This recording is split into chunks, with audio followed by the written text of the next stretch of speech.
Olá, nós vamos tratar hoje o capítulo 6 do livro Contabilidade Empresarial, que fala sobre demonstração do resultado do exercício. Esse é um item muito relevante, uma demonstração muito importante. Depois do balanço patrimonial, é a demonstração mais importante que existe, porque ela mostra o desempenho da empresa, mostra o desempenho do negócio. Todos os negócios querem ter lucro. E como nós vamos avaliar se houve sucesso, se deu lucro satisfatório, como nós vamos maximizar esse lucro, enfim, são informações que a demonstração do resultado do exercício apresenta para o usuário da contabilidade. Nós vamos apresentar um modelo que é ITG 1000 da Normas Brasileiras de Contabilidade, que é um modelo voltado para pequenos negócios, micros negócios, mas que é uma espinha dorsal, que serve muito bem para a gente entender a demonstração do resultado do exercício. E um dos aspectos importantes que eu gostaria de ressaltar é que nós temos uma gravação, um vídeo anterior do capítulo 6, que ficou um pouco defasado, houve algumas mudanças e por isso nós estamos regravando de uma forma mais atual, levando em consideração as normas brasileiras de contabilidade. A demonstração do resultado do exercício, ela começa com vendas brutas, vendas de produtos, mercadorias, serviços, né? E essas vendas brutas, ela envolve os impostos sobre vendas. Então, quando nós fazemos uma operação de venda, nós incluímos ICMS, incluímos PIS, outros impostos sobre vendas.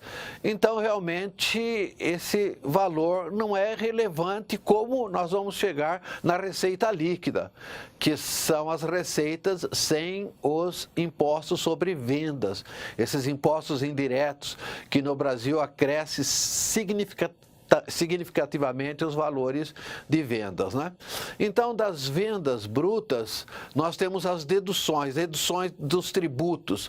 Por exemplo, o ICMS, né? Então, quando nós vendemos uma mercadoria, o ICMS está incluso no preço da mercadoria. E nós queremos saber o valor da venda sem o ICMS. Então, nós subtraímos, nesse exemplo, nós temos aí o ano X1, as vendas foram de 15 mil, menos 1.800, que seriam, então, os tributos que estão inclusos no preço da venda ou no valor bruto das vendas, e nós subtraímos. Depois, essas vendas podem ter abatimentos, podem ter devoluções, que também nós subtraímos e chegamos à receita líquida.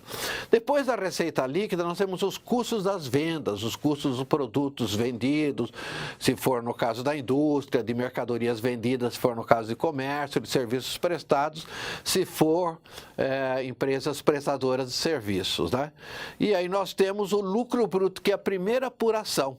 E aí nós temos as despesas operacionais. No nosso caso aqui, nós tratamos as despesas administrativas e as despesas com vendas, as despesas comerciais, né? As despesas administrativas, a gente poderia chamar assim despesas de escritórios, tudo relativo à gestão do negócio, né? Então, claro, o que é muito importante do ponto de vista de análise é a gente entender a diferença entre deduções, custos e despesas. Então, deduções significam subtrações que não representam sacrifícios para a empresa, que não dói para a empresa, que não custa para a empresa. Então, quando ela vai vender um produto, ela inclui, segundo a lei, obriga os impostos sobre vendas. E ela recebe esse valor das vendas e recolhe esses impostos sobre vendas para o respectivo governo federal, estadual ou municipal.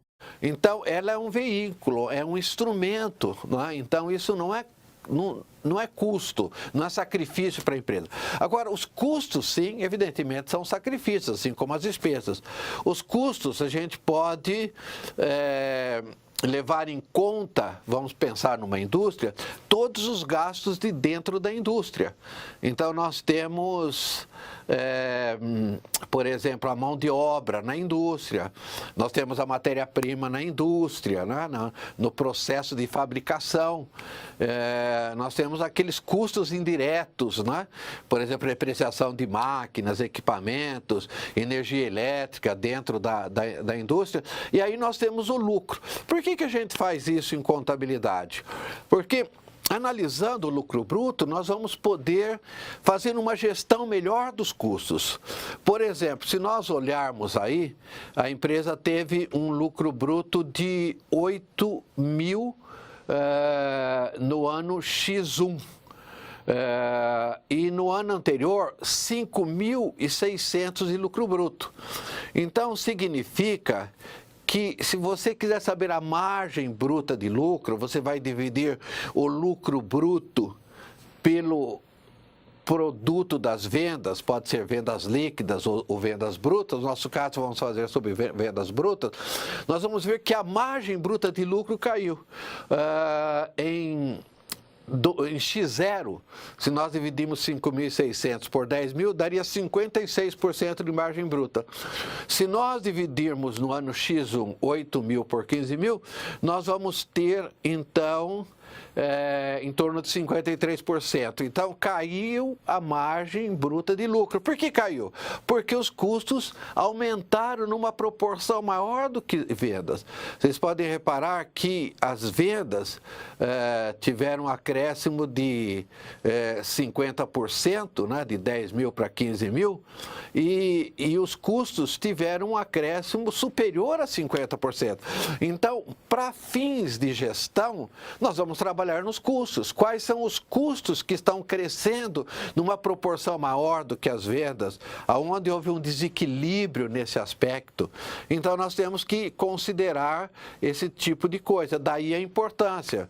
E se nós pegarmos, por exemplo, as despesas administrativas e as despesas com vendas, aí nós vamos ter o que nós chamamos de um lucro operacional antes das despesas administrativas.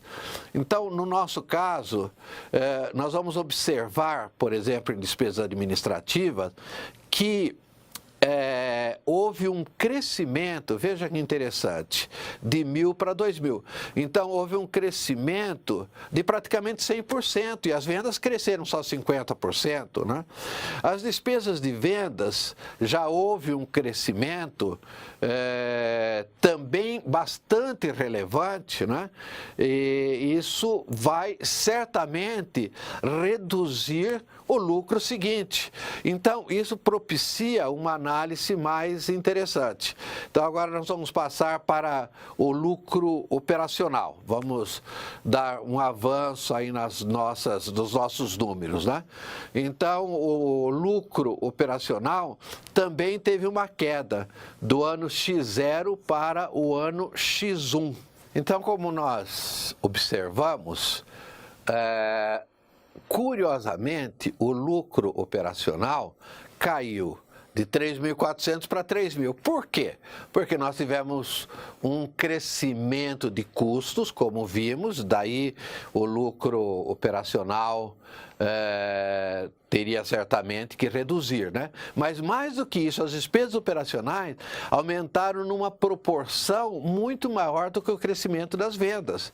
Então, nós tivemos aí um decréscimo, né, do lucro, e é isso que é importante na DRE. A gente está observando exatamente isso, né? Às vezes a gente está muito preocupado em como fazer a DRE, mas, na verdade, o importante é utilizar como um importantíssimo instrumento decisorial na contabilidade, que é a DRE. Veja, depois do resultado operacional, nós temos o resultado financeiro. Veja que na DRE nós colocamos as receitas financeiras financeiras menos as despesas financeiras. As receitas financeiras, no caso, quando a empresa faz aplicações financeiras, né, tem juros, qualquer tipo de juros que a empresa recebe são receitas, e quando ela paga juros são despesas. Então, nesse caso, nós observamos que as despesas financeiras têm um valor mais significativo do que as receitas financeiras, o que, de certa maneira, é normal nas empresas, né? Então, depois dos resultados financeiros no ano X0 e X1, aí nós temos outras receitas e despesas. Nesse caso, apenas para explicar, para ilustrar, nós colocamos despesas não operacionais, que são aquelas despesas que não têm um caráter de continuidade, né? Ou receitas que não têm caráter de continuidade, são excepcionais, por isso que a gente chama de não operacionais. Por exemplo, a empresa poderia vender um imóvel. Uma indústria, por exemplo, pode vender um imóvel, ela tem um lucro no imóvel, então uma despesa não operacional. Evidentemente que isso não seria muito bom, não é? Porque ganhar dinheiro dessa maneira é a mesma coisa se eu estivesse numa situação financeira difícil e eu vendesse meu carro. Então melhoro minha situação financeira, mas economicamente eu estou perdendo, né? Então o que acontece com essa empresa? Ela consegue, através de receitas não operacionais, receitas esporádicas, né? Que não se trata do negócio, do ramo de atividade, ela conseguiu maximizar o seu lucro.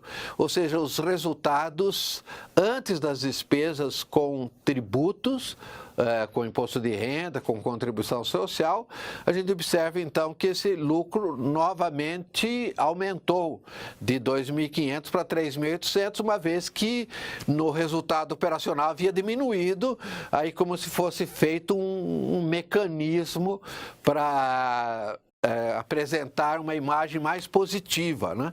Aí nós temos a contribuição social, nós temos as despesas com imposto de renda da pessoa jurídica, e aí a gente tem o resultado líquido, que é o lucro líquido do período, que é efetivamente aonde nós mensuramos o verdadeiro resultado da empresa.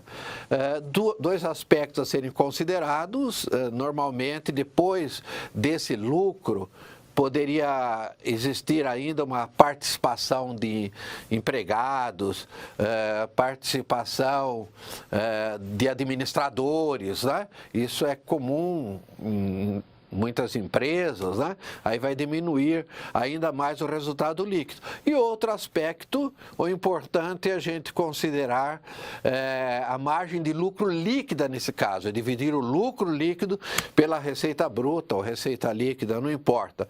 Nesse caso, nós vamos ver que o resultado vai ser o mesmo, o percentual vai ser o mesmo, né? Então, a empresa manteve a margem líquida de lucro de um período para o outro período. Mas nós vimos que ela usou de um artifício que não mostra eficiência, que são essas receitas não operacionais, em que ela vende algum bem para poder maximizar seu lucro. Muito obrigado.